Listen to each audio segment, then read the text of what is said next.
दोस्तों, कल से आईपीएल शुरू होने वाला है और आप कौन सी टीम को सपोर्ट करते हो कमेंट करके बताना।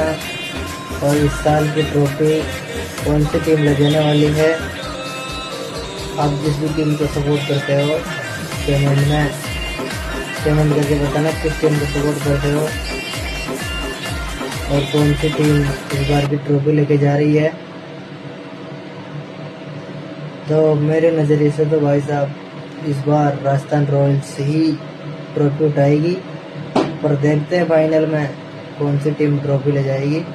और आप किस टीम को सपोर्ट करते हो और कहाँ से वीडियो देख रहे हो कमेंट करके ज़रूर बताना। अच्छा लगे तो लाइक करना दोस्तों।